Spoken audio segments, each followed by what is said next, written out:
안녕하십니까 성도 여러분. 오늘로써 요한계시록 세 번째 강해를 시작하겠습니다. 지난 시간에 저희는 1장의 서론 부분 1절부터 8절까지를 살펴보았습니다. 오늘은 9절부터 1장 마지막 20절까지를 살펴보겠습니다. 여러분의 삶에 환난이 있나요? 어떤 일들을 참아야 하는 그런 고통이 있으신가요? 우리는 살다 보면 그런 경험들을 많이 합니다. 또 요즘 우리는 국가적으로 또 전 세계적으로 큰 환난을 경험하고 있지 않습니까? 미래의 환난에 비교하면 작은 환난이지만 그래도 우리가 다 그런 환난을 크고 작게 경험하고 있습니다. 요한계시록을 기록해 전달해 주었던 7교회도 대단히 큰 환난과 핍박을 직면하고 있었습니다. 이 계시록을 기록한 요한도 그 당사자였어요. 로마 황제를 신으로 섬기는 일을 거역함으로 말미암아 그는 체포되어서 끓는 기름가마 속에 던져진 바 되었지만 우리 하나님께서 그를 살려주셨어요. 그러자 그들은 요한을 반모섬으로 유배를 시켜서 거기서 노예의 생활을 살도록 그렇게 한 것입니다. 그래서 요한은 1장 9절에 이렇게 말씀을 기록하고 있습니다. 나 요한은 너희 형제요 예수의 환난과 나라와 참음에 동참하는 자라. 하나님의 말씀과 예수의 증거를 인하여 반모라 하는 섬에 있었더니 그렇게 기록하고 있어요. 즉 환난과 나라와 참음에 동참한다. 7교회 백성들, 고난과 환난 중에 있는 백성들에게, 환난 중에 있는 백성들에게 그 환난과 또 그런 중에도 하나님의 나라됨과 그 환난을 참아야 되는 그 참음에 동참하는 자가 바로 나 요한이다, 너희 형제다, 그렇게 말해요. 즉 그 하나님의 다른 지역에 있는 백성들이 겪는 일들을 그 백성들의 언어로 말하고 그들의 경험에 동참하는 사람만이 예수 그리스도의 계시를 그들에게 전달함에 있어서 하나님께서 유용하게 쓰실 수 있는 사람인 것입니다. 요한의 환난과 참음에 대하여 조지 레드는 다음과 같이 확장해서 해석하고 말하고 있습니다. 교회는 하나님의 왕국으로서 그들에게 하나님의 왕국이 임하였으며, 여러분 우리가 교회로서 하나님의 왕국이 이미 우리 안에 임했잖아요. 요한의 마음에 임했죠. 교회는 하나님의 백성으로서 그들에게 하나님의 왕국이 임하였으며 왕국이 임할 때, 또 미래의 왕국이 임할 때 그들은 나라를 유업으로 받을 것이다. 그러나 그런 연유로 교회는 사단의 증오의 대상이 되었으며 환난을 당할 운명에 처해 있다. 여기서 말하는 환난에는, 즉 요한의 환난에는 교회에 임할 모든 환난과 악들이 포함되어 있다. 그러나 특별히 종말 때에 있을 큰 환난이 포함되어 있다. 그렇게 기록하고 있는 것입니다. 그래서 요한은 그런 동질감이 느껴지는 언어로 그 편지를 7교회의 독자들을 위하여 기록하고 있습니다. 10절에 주의 날에 내가 성령에 감동하여 나팔 소리 같은 큰 음성을 들으니 그랬어요. 여기서 주의 날이라고 하는 단어는 이중의 의미를 가지고 있습니다. 첫째로 요한은 주의 거룩한 날 안식일에 성령에 감동되었습니다. 여러분, 우리는 안식일에 성령의 감동을 받는 날입니다. 그렇게 찾고 그렇게 주님께 나오는 자들은 요한처럼 안식일에 성령에 감동될 거예요. 그리고 두 번째 의미는 그가 본 묵시는 종말적 주의 날, 즉 종말적 심판 날에 관한 것이었다는 것을 여기서 상징하고 있는 것입니다. 자, 그 묵시 중에 요한은 그 뒤에서 나는 나팔 소리 같은 큰 음성을 듣습니다. 이 나팔 소리 같은 큰 음성이라고 기록된 것은 바로 그 말은 하나님의 현현을 지칭하는 말이에요. 구약에서 나팔 소리 같은 음성은 어디서 들렸죠? 네, 시내산에서 십계명을 선포하였습니다. 그런데 시내산에서 들린 그 동일한 나팔 같은 음성이 이제 요한에게 하나님의 기별을 기록하여 교회들에게 보내어 읽혀지고 들려지도록 하라고 명령하시는 것입니다. 즉, 이 말씀에 상징하는 바는 요한계시록의 기별들은 십계명만큼이나 하나님의 백성에게 중요함을 상징하는 것입니다. 11절 가로되, 그 음성이 가로되 너 보는 것을 책에 써서 에베소, 스무나, 버가모, 도아디라, 사데, 빌라델비아, 라오디게아 일곱 교회에 보내라 하시기로, 그렇게 보내라 말씀하셨습니다. 이 나팔 소리 같은 음성은 요한에게 그가 보는 묵시를 두루마기에 기록하여 로마의 아시아 속주에 있는 그리스도인 공동체 교회들에게 보내라고 명합니다. 에베소, 스무나, 버가모, 도아디라, 사데, 빌라델비아 그리고 라오디게아 교회. 우리 그리스도께서는 교회들이 위치해 있는 도시들의 이름을 아십니다. 이 에베소가 가장 먼저 나온 이유는 반모섬에서 가장 가까운 교회가 바로 에베소 교회였어요. 그래서 에베소 교회가 가장 먼저 명명됐습니다. 기록된 것이 가장 먼저 가는 곳이 에베소가 되겠죠. 그리고 그 교회들 이름들의 명명 순서는 거리적으로도 그렇게 가는 것이 빠른 길이었습니다. 그렇습니다. 우리 주님께서는 교회들을 개별적으로 친근하게 아십니다. 그분은 그 교회들에 대한 모든 것을 아시는 거예요. 그들에게 보내는 이 기별들은 그들을 향한 예수님의 사랑의 표현이었습니다. 그 기별은 현재의 어려운 상황에 있는 신자들을 돕고 다가오는 위기에 대처할 수 있도록 하기 위한 것이었습니다.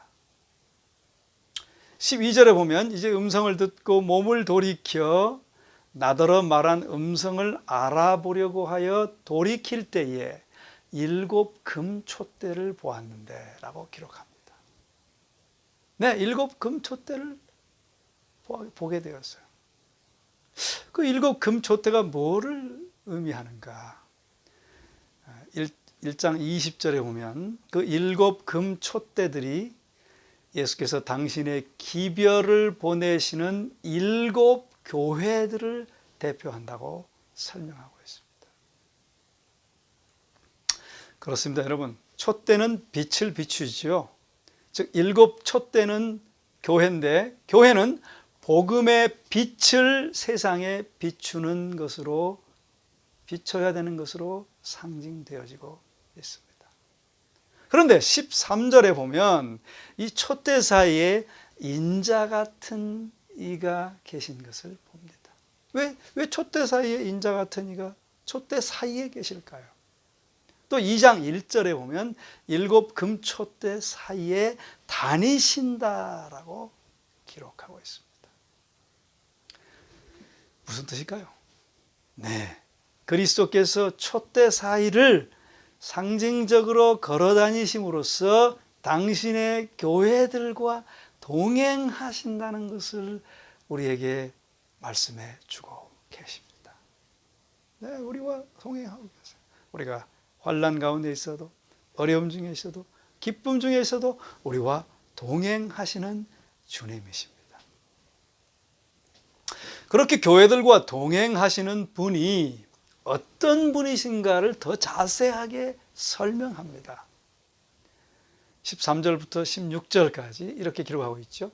촛대 사이에 인자 같은 이가 발에 끌리는 옷을 입고 가슴에 금띠를 띠고 그 머리와 털의 희기가 흰 양털 같고 눈 같으며 그의 눈은 불꽃 같고 그의 발은 풀무에 단련한 빛난 주석 같고 그 음성은 맑은 물소리, 많은 물소리와 같으며 오른손에 7 별이 있고 그 입에서 좌우에 날선 검이 나오고 그 얼굴은 해가 힘있게 비추는 것 같더라. 그렇게 기록합니다. 아마도 이런 모습일 거라고 상상해 봅니다. 그분은 촛대 사이에 발에 끌리는 옷을 입고 가슴에 금띠를 띠시고 그들을 섬기십니다. 7 교회를 섬기세요. 이 옷들의 의미는 뭘 상징하는가? 이 옷들은 구약 제사장들과 왕들이 입던 옷들이었습니다. 즉 이 모습은 부활하시고 승천하셔서 영화롭게 되신 그리스도의 왕적, 제사장적 특성을 강조합니다. 그렇습니다. 그는 더 이상 나사렛 사람이 아니고 죽었다가 살아나셔서 높이 들리워지신 예수 그리스도이십니다. 영화롭게 되신 인자께서 주께서 당신의 백성을 섬기는 완전한 대제사장으로서 교회들 사이를 왕래하십니다. 그리고 그분은 완전한 왕으로서 그의 나라인 교회를 사랑으로 섬기시고 다스리신다는 말입니다. 이 7 교회에 예수께서는 완전한 임재를 보증하시는 거예요. 세상 끝날까지 그분은 언제나 그렇게 함께 하실 것입니다. 아멘 하십니까? 네. 그리고 또 저 예수님의 모습을 설명하고 있어요. 그 머리와 털의 희가 흰 양털 같고 눈 같으며, 여기 계속 묘사하는 것들을 하나씩 살펴보면 그리스도의 머리는 양철같이 희었다 그렇게 말하는데, 눈같이 희었다라고 그렇게 또 말하죠. 고대 세계에서 이 백색의 머리칼은 위엄뿐만이 아니라 지혜와 오랜 경험을 상징합니다. 그렇습니다. 7 교회를 다니시는 우리 주님은 영원한 지혜와 영원한 경험을 가지고 계신다. 모든 것을 알아요. 또 그의 눈은 불꽃 같다라고 그랬는데, 그리스도께서는 꿰뚫어 보시는 눈을 가지고 계신데 그 꿰뚫어 보시는 눈빛으로부터 숨을 수 있는 것은, 또 숨겨질 수 있는 것은 아무것도 없다. 모든 걸 다 보신다는 것입니다. 또 세 번째, 그의 음성은 많은 물소리 같았다 그러는데, 이것은 하나님의 음성을 표현할 때 말합니다. 거룩한 웅장한 모든 것을 말소리로, 말씀으로 창조하셨잖아요. 모든 것을. 그 음성, 모든 것을 창조하시는 능력을 가지신 그 놀라운 분을 설명하는 것입니다. 또 그의 발은 풀무에 단련한 빛난 주석 같다 그랬어요. 그의 발이 풀무에 단련한 빛난 주석 같다는 것은, 여기서 번쩍이는 주석은 영화롭게 되신 그리스도의 위엄을 드러냅니다. 그 주석 같은 발은 그분의 모든 것을 다 깨뜨릴 수 있는 그 능력, 강함을 우리에게 가르쳐 주세요. 5번째는 그의 오른손에 7 별 쥐고 계신다. 이 별들은 천사들 혹은 교회 지도자들입니다. 이것은 그리스도께서 교회 지도자들을 돌보시고 계심을 암시하는 것입니다. 여러분, 저는 이 말씀을 참 사랑합니다. 제가 교회에 목양을 하면서 낙심할 때가 있든지 그럴 때마다 그의 오른손에 7별, 즉 교회의 지도자들을 붙잡고 계신다는 걸 생각하면 용기가 솟아오르고 다시 한번 힘을 내게 될 수 있는 놀라운 약속의 말씀입니다. 여섯째는 입에서 좌우에 날선 검이 나온다라고 하는 것은 그 검이 손에서 나오는 게 아니고 입에서 나온다는 것은 이 선악간의 싸움은, 계시록에 기록될 선악간의 싸움은 성격상 실제적인 육체적 싸움이 아니라 말씀의 싸움임을 보여주고 있습니다.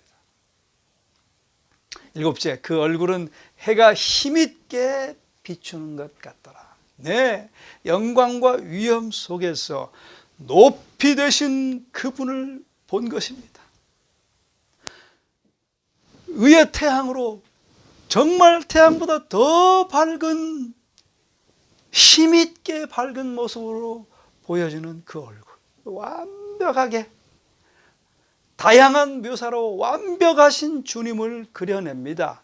그런 주님이 7 교회 사이를 다니신다는 거예요. 얼마나 놀라운 약속입니까? 17절에 그 장엄한 모습을 보고 요한이 내가 볼 때에 그 발 앞에 엎드러져 죽은 자 같이 되매 그가 오른손을 내게 얹고 가라사대 두려워 말라 나는 처음이요 나중이니, 그렇게 말했어요. 그렇게 기록했습니다. 이 엎드러져 죽은 자 같이 되는 것은 하나님의 엄청난, 그리스도의 엄청난 영광 앞에 서 있는 자의 어쩔 수 없는 반응입니다.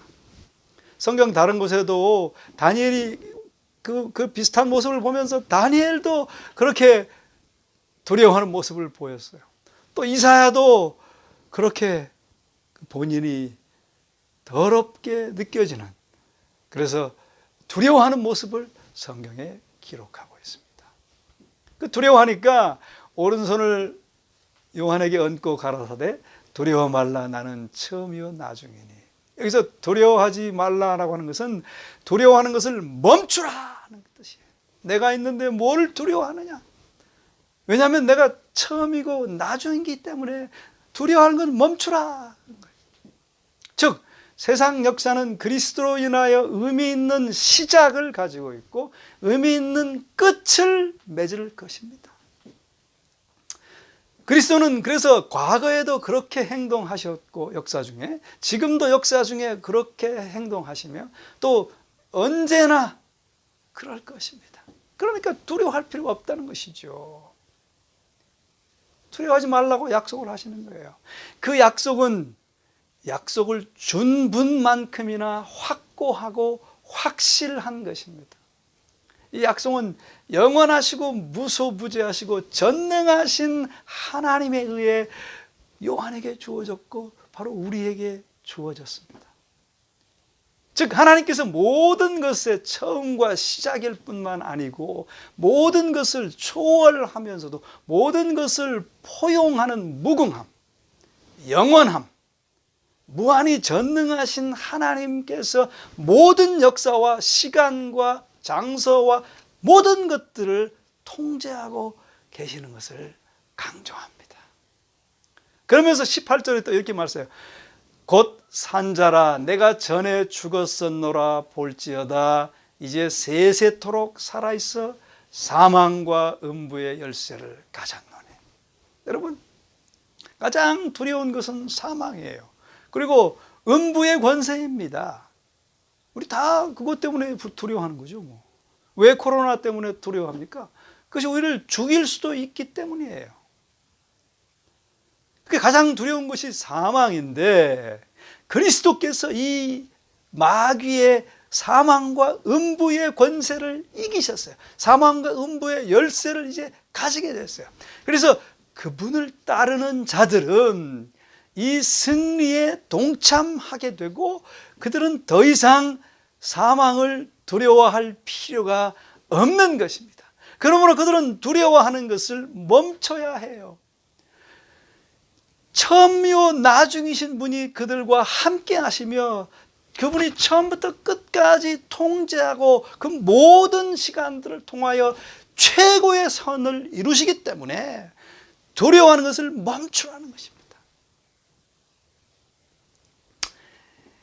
이렇게 그리스도를 묘사한 여러 가지의 다양한 특징들은 그리스도의 완벽하면서도 다양한 그분의 권능의 특징을 상징하며 교회들 중에 거니시면서 각 교회에게 다양하게 또 완벽하게 봉사하고 계시며 그들이 있는 곳에서 그들의 필요에 적절하게 매 시시각각 응하신다는 것을 우리에게 말하는 것입니다. 그것이 바로 그분이 말씀하시는 이 1장 후반부의 뜻입니다. 그분은 요한 당시에 아시아 속주에 있던 7 교회들에서 그리스도인들을 그렇게 적절하게 친밀하게 만나셨던 것처럼 이제는 그분의 백성이 있는 곳에서 오늘 지금 우리에게 오셔서 우리를 만나십니다. 그렇게 7 교회를 지키시는 것처럼 오늘 이 교회를, 하나님의 교회들을 지키십니다. 19절 20절은 이렇게 말합니다. 그러므로 내 본 것과 이제 있는 일과 장차 될 일을 기록하라. 이제 내가 본 것들, 지금 현재 일어난 것들을 기록한 것들, 또 장차 될 일을 이제 다 기록하라. 내 본 것은 내 오른손에 7 별의 비밀과 7 촛대라. 7 별은 7 교회의 사자요, 7 촛대는 7 교회니라 그랬으니까 결국은 7 별의 비밀과 7 금 촛대에 관한 것을 기록하고 이제 다 알리라 그 말이에요. 여기서 7 별의 비밀이란 말은 무슨 말인가요? 예컨대 그리스도께서는 제자들에게 이렇게 말을 하셨어요. 제자들에게 천국의 비밀을 아는 것이 그들에게는 허락되었으나 무리들에게는 허락되지 않았다라고 말씀하셨어요. 그러므로 여기서 말하는 비밀은 가르침을 받은 자들, 말하자면 알 권리를 가진 자들만이 이해할 수 있는 무엇인가를 의미했습니다.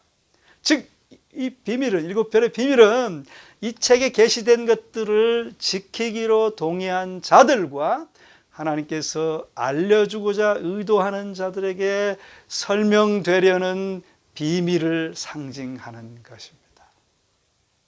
7 별의 비밀, 7 교회의 지도자들, 그 교회를 얼마나 사랑하시고 얼마나 그들을 보호하시며 어떻게 그들을 이끄시며 어떻게 그들을 인도하신다는 그 모든 것들을 다 여기서 말하는 거예요. 그 7 별, 7 금촛대, 7 별은 지도자고 7 금촛대는 교회라 그랬지 않았어요? 그러므로 7 촛대로 상징된 교회가 7명 성령의 전폭적인 지원을 받아 7 별, 즉 교회의 지도자들과 함께 그리스도의 놀라운 은혜를 또 축복과 사랑을 받아 세상에 빛이 되는 것입니다. 이 말씀을 통해서 그렇게 빛이 되는 일을 하는 교회에 그리스도께서는 세세하게 다양한 모습으로 만나시고 완벽하게 함께 하실 것입니다. 교회는 이 일을 하는 유일한 기관입니다. 그러므로 그리스도의 교회는 그렇게 보장을 받고 보호를 받고 또 인도하심을 받는다는 것이 바로 이 1장 후반부의 핵심 기별이에요. 그리스도의 교회가 아무리 연약하고 결함이 있다 할지라도 그리스도께서 이 지상에서 당신의 최고의 관심을 베푸시는 유일의 대상은 바로 7 금촛대 교회고 그 사이를 거니시고 동행하시고 지키시고 인도하시고 이끄시고 보호하시는 대상입니다. 메릴 테니에 의하면 요한계시록 1장에서 그리스도를 이렇게 묘사한 것은 이 부분의 열쇠이다. 다양한 교회들, 살아계신 그리스도께서 당신의 백성 중에서 활동하고 계시는 모습을 볼 수 있다. 영화롭게 되신 주님께서는 여전히 당신의 교회 중에 거니신다.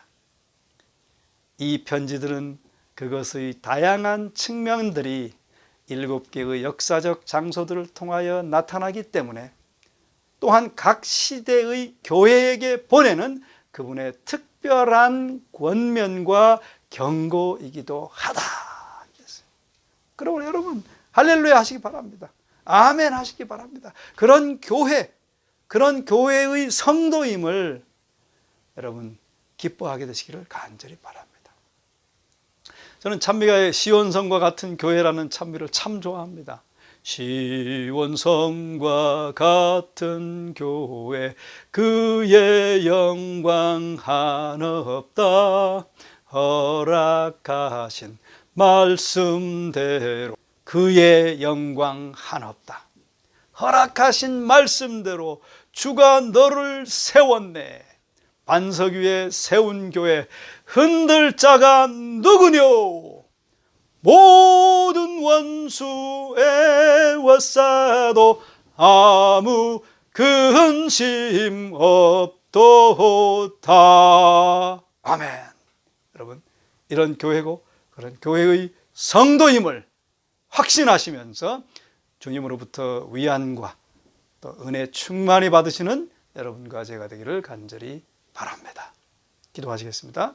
사랑의 아버지 하나님, 우리를 죄에서 구원하시고 하나님의 나라 삼으시고 교회 삼아주시니 진심으로 감사합니다. 그 교회를 이토록 세세하게 다양하게 지키시고 보호하시는 우리 주님을 생각할 때 오 아버지 하나님, 우리의 믿음이 더욱 견고해지게 하시고 그리스도를 향한 사랑이 더욱 깊어지게 하여 주시옵소서. 다시 한번 이 예언의 말씀을 감사하오며 그 예언 중에 속해 있는 7 교회의 성도임을 감사드릴 때 우리가 그렇게 살아갈 수 있도록 축복해 주시옵기를 예수 그리스도의 거룩하신 이름으로 간절히 축원하옵나이다. 아멘.